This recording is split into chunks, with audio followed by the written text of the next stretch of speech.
listening to Chrysalis Color, the podcast.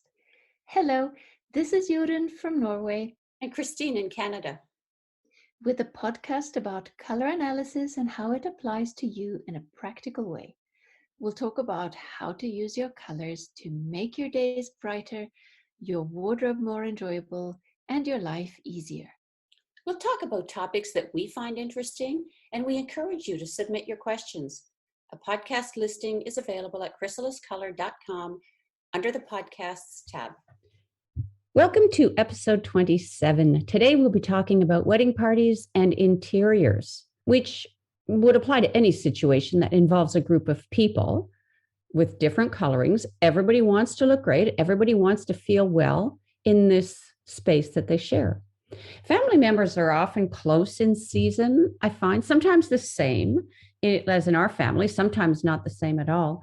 Wedding groups, I would say, are usually more diverse. And the bigger the family or group, the wider the variety of coloring or season.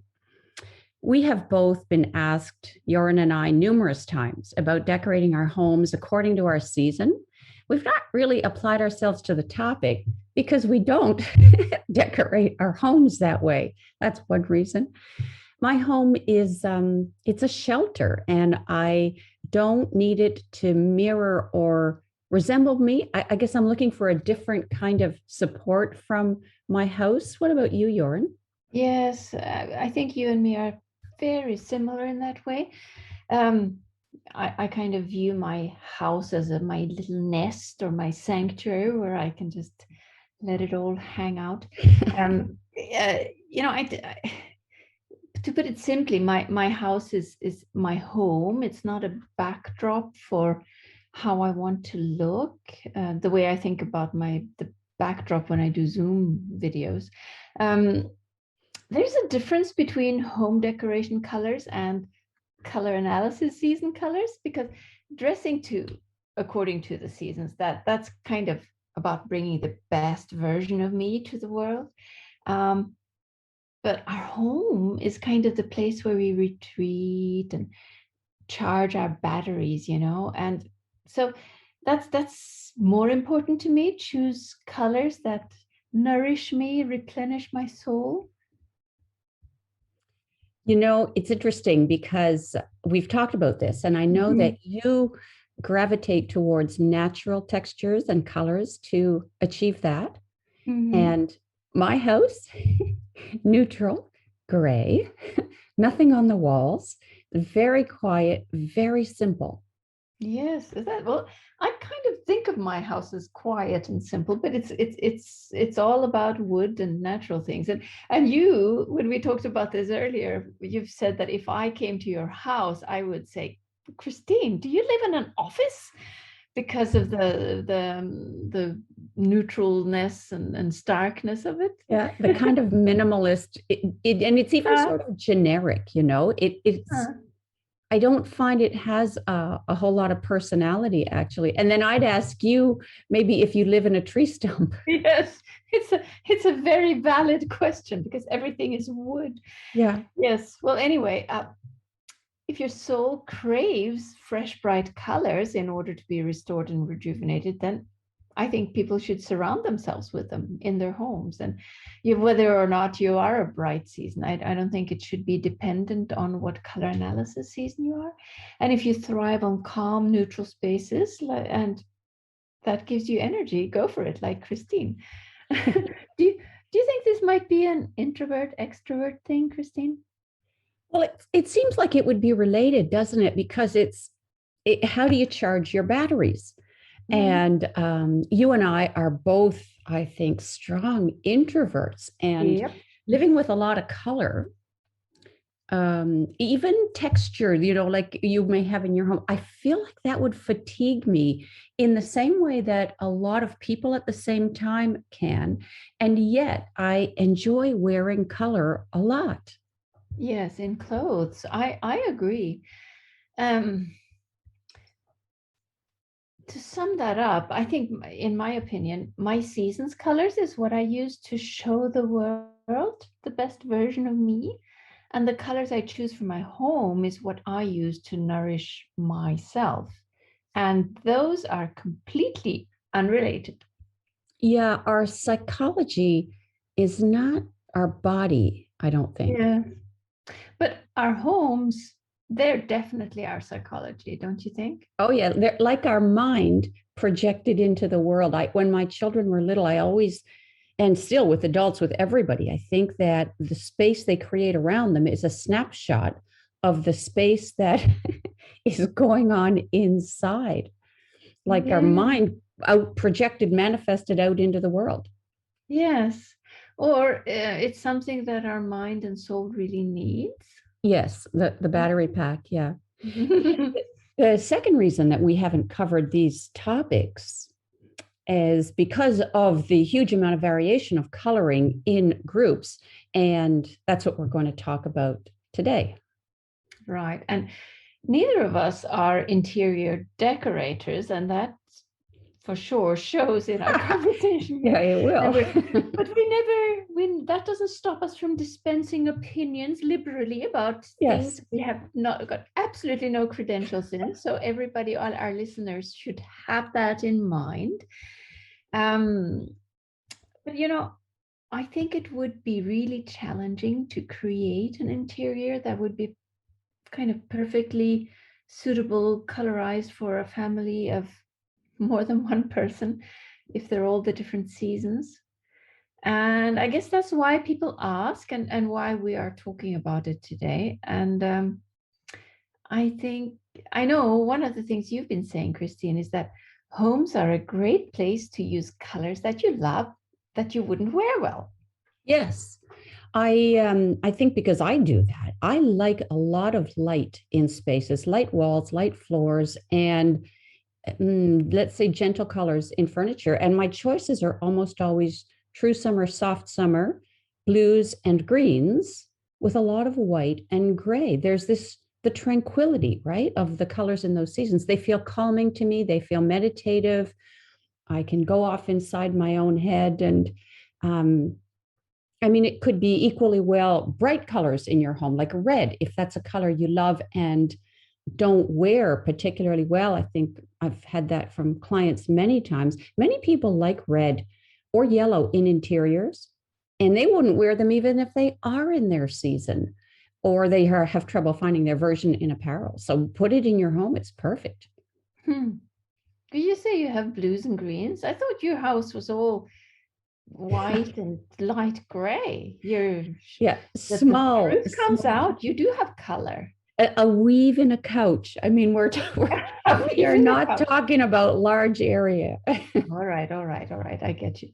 Anyway, using colors that I can't wear is really a good description of how my house looks, because I love those natural. It's like I like being out in nature and to have my house decorated I use moss greens and a lot of natural wood and brown, and I have a rich, warm, spicy red sofa.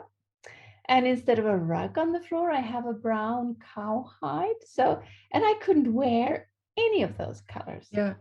And I don't know if anybody, well, I was going to say if anyone would wear them together, but actually, I think they probably could. But you're making me think that I could picture a home being less, I don't want to confined, but less radiant in one season. I'll go back. A human is radiant when they stick to one season. They really are at their best. I don't think that would apply to a home. I could see a home easily spanning 2 or 3. What do you think about that? I think you're right. I think so. I think we should just kind of free our minds from the season thinking. And I know you and we think seasons all the time, but in interior decorating, I don't think we should limit ourselves to that. Right. Well, if I had to pick seasons, I would say my living room is dark autumn, but my bathroom is like a Turkish bath, calming, soft autumn feel. So complete disregard for seasons. I enjoy in people's homes the movement from room to room, and I don't need them to be in one season. I think that it's nice when there's a flow, a reason for them to be together. That applies to humans too.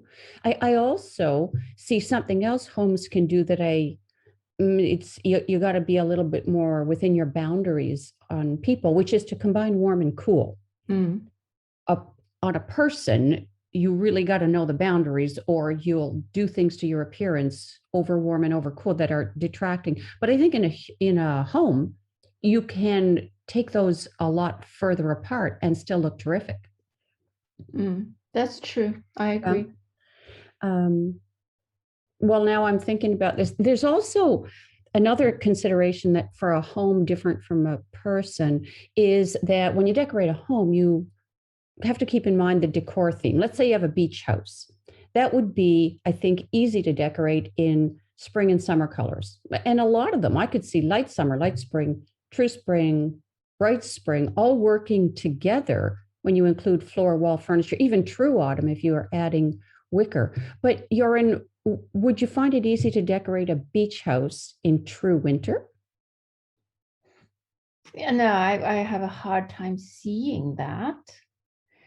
I think for me, a beach house would be kind of in light, breezy colors, like a light season color. Yeah, I'm I'm sure it could be done. You just would sort of have to hire a decorator. You know, when you said this, it just brings to mind the style. You dress in a certain style, and it has a theme. Just like you said, the decor theme should have, a beach house theme or something. You wouldn't suddenly put another theme in the house. You wanted to be continuous, and the same with how should I say that, when you pick a style that I like, that you're a boho style or rock chic style or vintage retro, you've kind of, most people have picked a style or decor style for their appearance, and that's kind of similar to a house. Yes, it is. Do you mean that if you're going, let's say, with a boho style in your clothing, you would go for something similar in jewelry, accessories? Is that what you mean? Yes. And then if you have a certain theme for your home, you would kind of keep that theme. You wouldn't do a stark minimalist futuristic kitchen and then a boho style warm cozy living room. I was just thinking about that when I was listening to what you were saying. Yeah, and then I'm getting off topic here as I am so good at doing, but people kind of come pre-themed because we come with a color. You just can't change the eyes, the skin, and the hair. You can, but you're going to be forcing something. And our body shapes and lines and so on come pre-themed because I'm narrow and straight. So nobody's going to put chintz and, big flowy romantic curtains, and it just would be odd. So people kind of arrive. The beach house is already in place. You just have to fill in some blanks. True. But also houses come kind of pre-planned too, because you can have a very minimalist Bauhaus kind of house, or you can have a beach house, or you can have a log cabin or a very sleek apartment in a high rise in New York. They all come kind of with a bit of a set, don't they? I think so. I think so. Interesting. It is.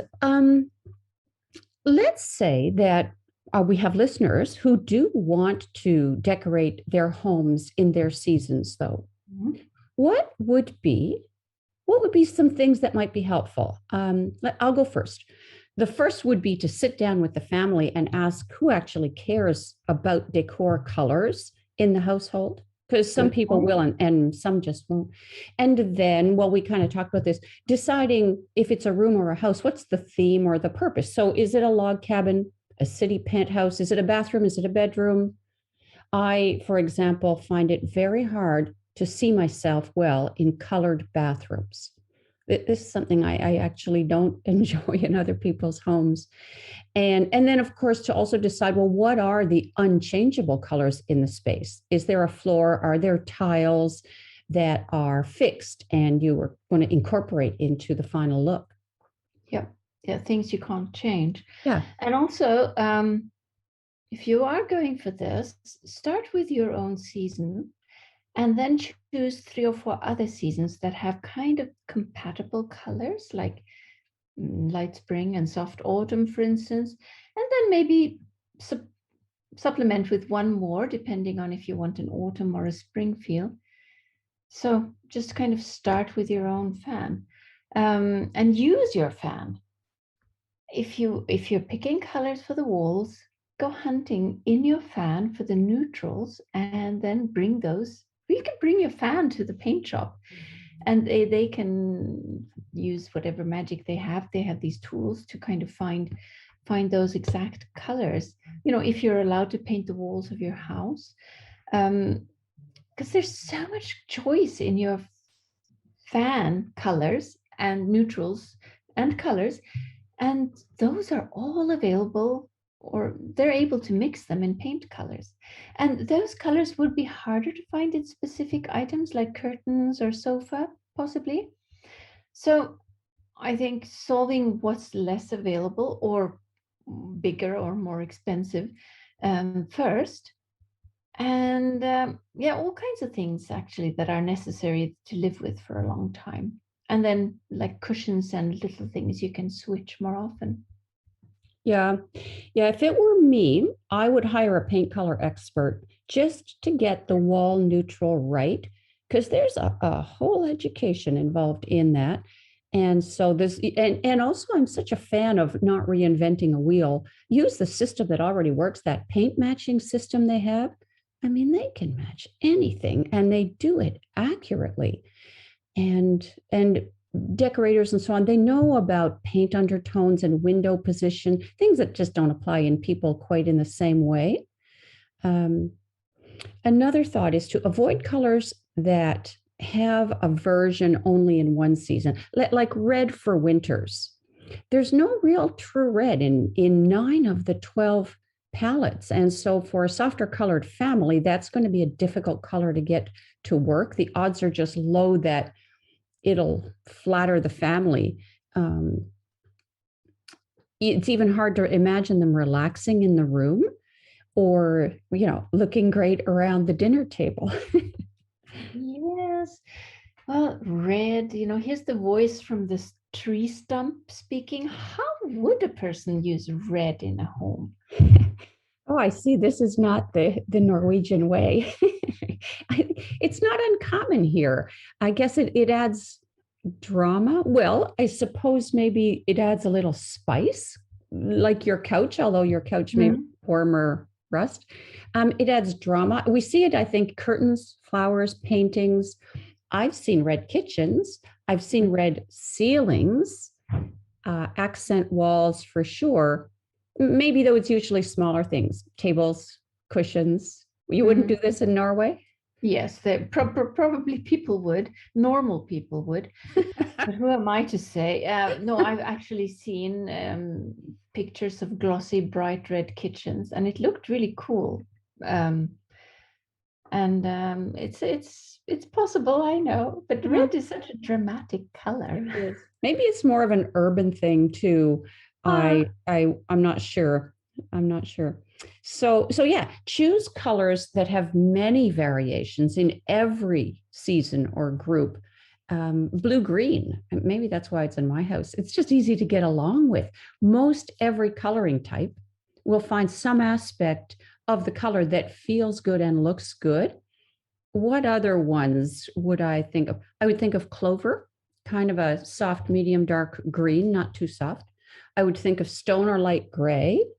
Blue green, we said blue violet, also just easy to get along with. And many seasons have a version of that. They'd be good starting points for a home theme.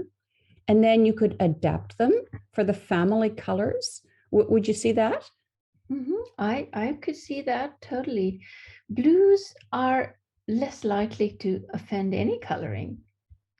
Blues, everybody likes some kind of blue. And any kind of red could be harder to blend in or work as a background, I guess. Yeah, blue, it offers the color, and there's just so much of nature in blue and green, which I don't know, I kind of think it's nurturing and soothing to all of us in a way. Right. Well, it is the color that most people pick when asked to pick a favorite color, Uh-huh. statistically. Anyway, I've read articles, getting back to red, I can't leave that alone. I've read articles on about of the psychology of color, how it affects us, and red is used to energize or power. So my sofa is very powerful. I'm just kind of realizing. So blue is to calm. So blue is safer if you're looking for your home to soothe you, like we do. But we both love wearing red. I I do, think by you're the a red closet. You secretly want a red ceiling somewhere. secretly, yes.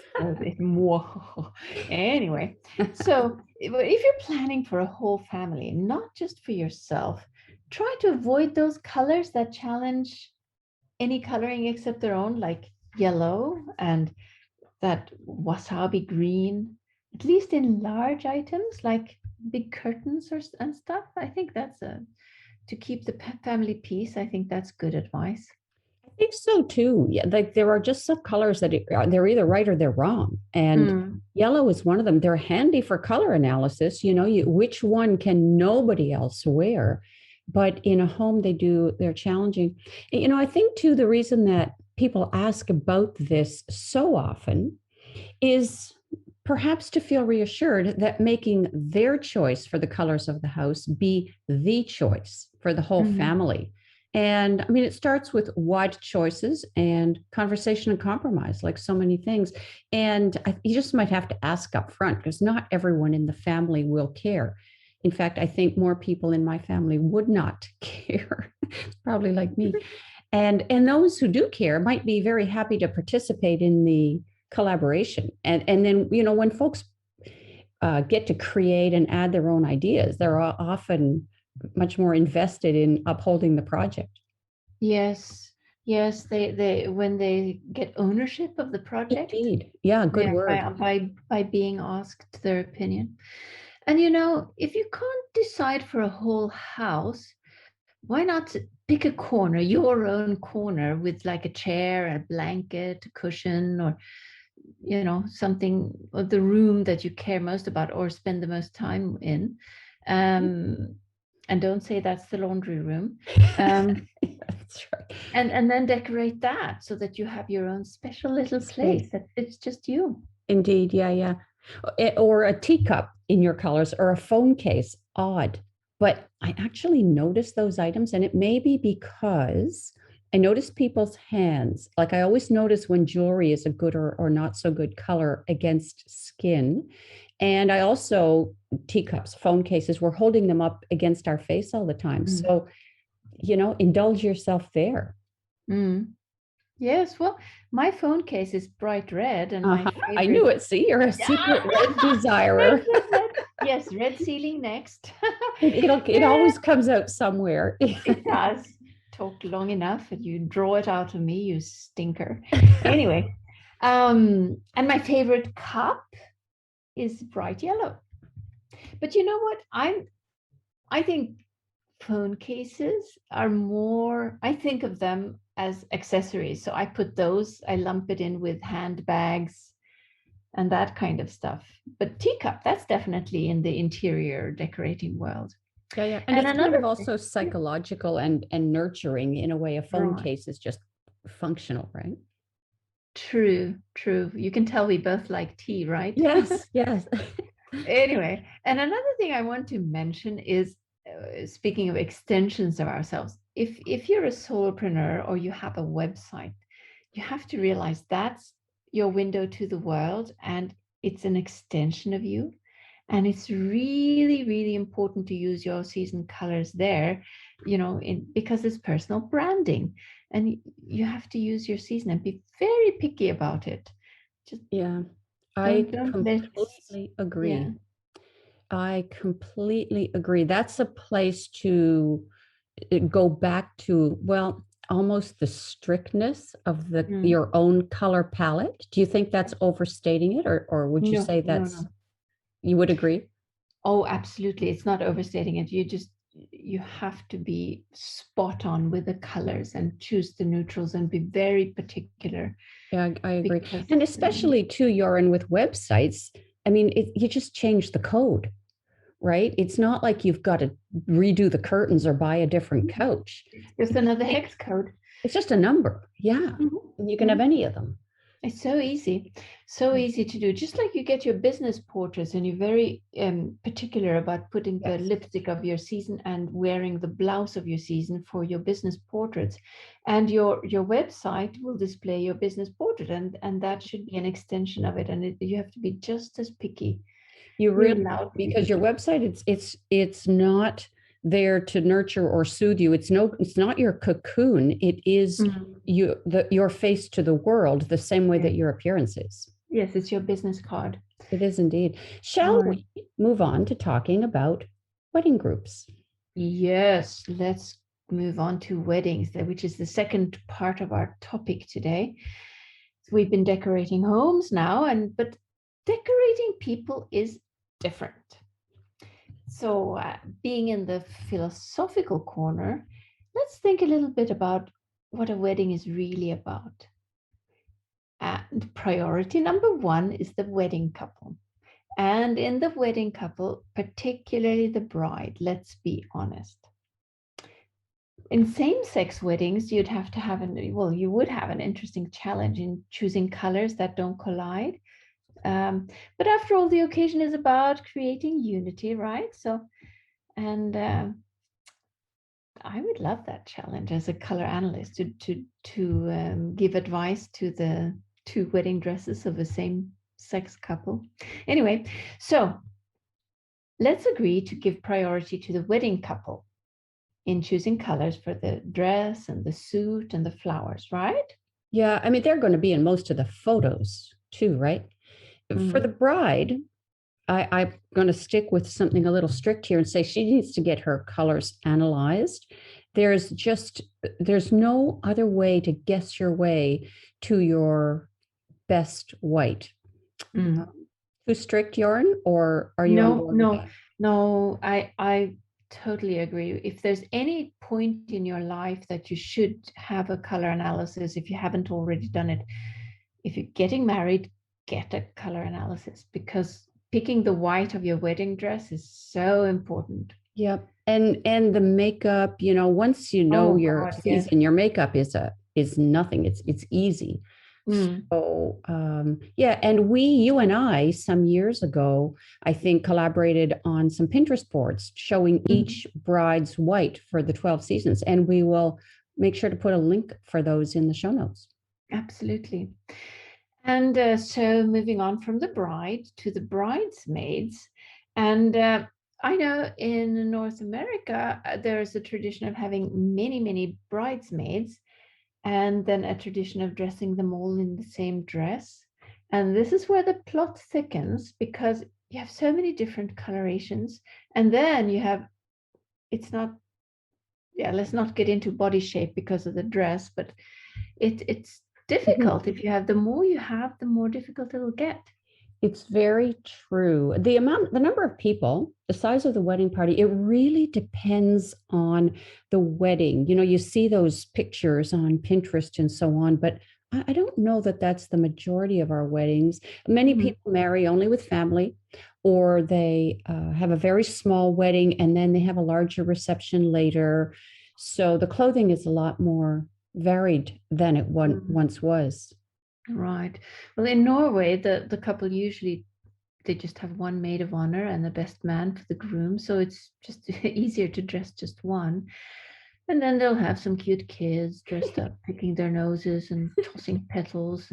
And that's how most people do it. And then side note too, we're getting into social anthropology here. In Norway, some couples tend to get married in their national costumes, Norwegian national costumes. And the colors of those, they follow tradition, not season. It's not about what you are, what season you are. It's about where you're from.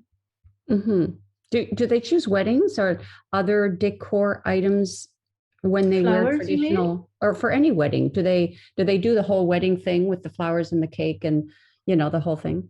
Oh, yes, yes. Flowers, cakes. And flowers, I think, generally is according to the time of the year of the wedding and what's available and suitable for the time of year. Um, I don't know. It's been so long since I got married. We don't have wedding theme colors, I think. Well, some people might do. What do I know? But I do know that people spend a lot of time and money on picking the flowers. They do, yeah. Here, I would say here, young people are maybe moving away from the traditional wedding that you describe. It depends probably on where they live. I'm thinking Right. about what would be the Canadian national costume. Sweatshirt and jeans. Yeah, well, so it's interesting, No, right? I'm just Kind of joking. what, boy, I don't know. I hope I don't offend anyone because I do not know what the Canadian national costume. No, it's a Norwegian thing because each district has its own. It's a whole thing. Yeah, Anyway, let's leave that topic for now. yeah, And you might please keep in mind that I have my information about American weddings from movies like The Wedding Planner and Bridesmaids, and I know times and traditions are changing everywhere, not just yeah. in America or Norway. Yeah, and wherever we live, however many people there are, we want everyone to look good and we want them to feel good. Yes. And the bridesmaids, let's get back to those. They will end up standing very close to the wedding couple on most of the photos taken. So it could get tricky, and it's very important to get that right. Mm-hmm. It is. So, what about the question that I'm asked all the time? Are there colors that work for most people? Yes. Are there colors that work? Well, there's certainly some versions of colors or some groups of colors that work for more people than certain other ones. And in my experience so far, one of the few colors that works kind of well on a lot of people is blue, green, or teal. I find teal quite forgiving on a lot of seasons. Yeah, it is. It is medium dark, medium bright, um, teal or blue green. Mm. Also, light neutral champagne. So beige, but it's not particularly icy and it's not particularly camel. It's not obviously warm or cool. It's a little more pigmented than off-white, but champagne would be the closest. Also, periwinkle, kind of blue violet, again, medium dark, medium bright, works for many types of colorings. Yes. Well, champagne is a wonderful neutral. Also, maybe we could say something like stone Yes. pebble. Yeah, Mm. something without a whole lot of yellow in it, because yellow is one of Right. those, it's right or it's wrong colors. Yes, not a lot of yellow in it, and not a lot of iciness. Yeah. And then I think it would be very sympathetic to let the bridesmaids pick jewelry of their own choice to wear between the dress and the neckline, and in the neckline between the dress and the face, Mm-hmm. so that kind of to bridge the gap and Yep. towards their own season. Yeah, very much so. Um, Navy blue, one of my favorites. Black, I don't know in Norway, but black is not uncommon here for weddings. And well, it has a certain formality, I suppose. And so I like navy a lot. Groomsmen, even for the groom, for parents, bridesmaids, I think it's very elegant. Navy's just more accepting of other colors, and it doesn't require that white shirt that black kind of asks for. Most people just don't look that good in stark white or black, and stark white in photographs can be very bright. So, Mm. not having black releases that need for pure white that can sometimes be blinding and on a lot of people. Dark gray, another good color for suits. The groom, like the bride, if possible, he's in his colors. He's had his colors done, and there's no question that he's choosing his best colors. Right. Well, let's just shoot in here that the bride should have her color analysis, and also if you could get the groom to have a color analysis, it would be so important for Yeah. the color of the suit and everything. Very much so, because you have a guide too about how to, where you start, when you start with their seasons, you know, how do we get creative from here? Where Yes. can we go from here? And where should we really, really not go from here? Yes. Mm. And also, we should talk about the mother of the bride, which is another important person in any wedding. And she should be allowed to shine, but not so bright as to overshadow the bride. So perhaps a dress in one of her best neutrals, so that champagne kind of comes to mind.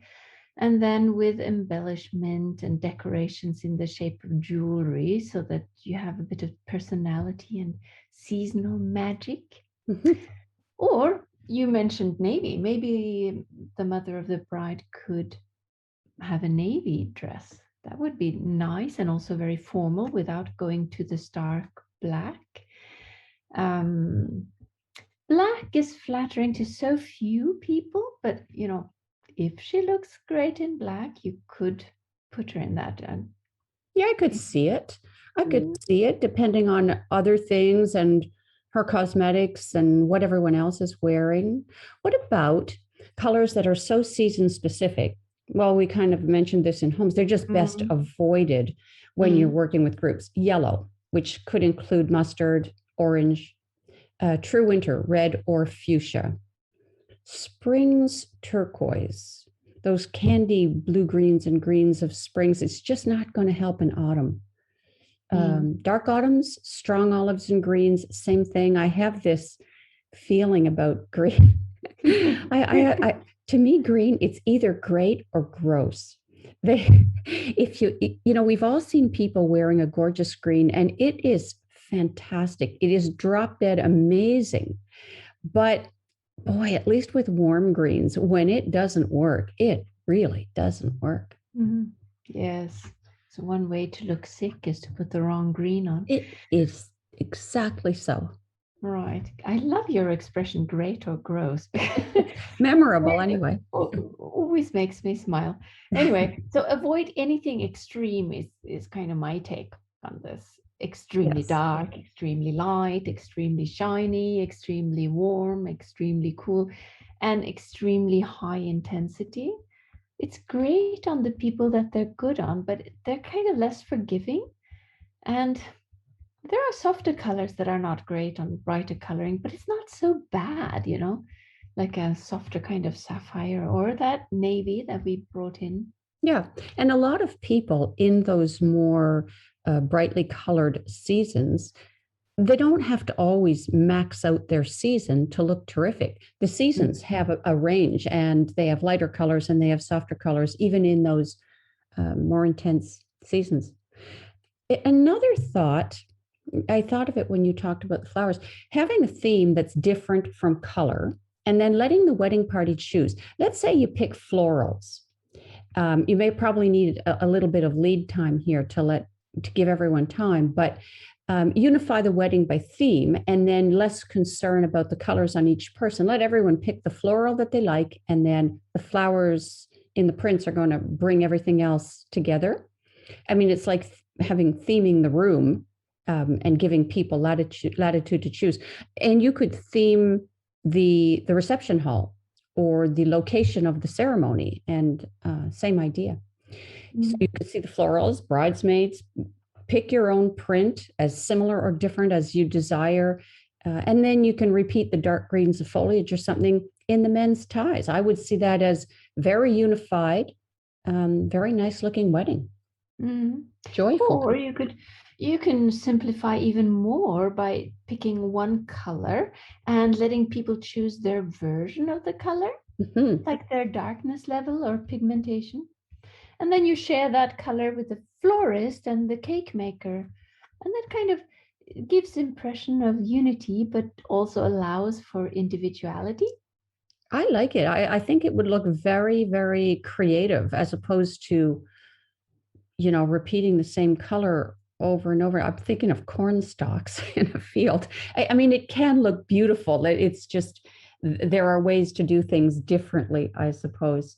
If it's October in Canada, for outdoor photos, and Norwegians do this with flowers, as you said, Jorn, but you could do that for the whole wedding group, go seasonal.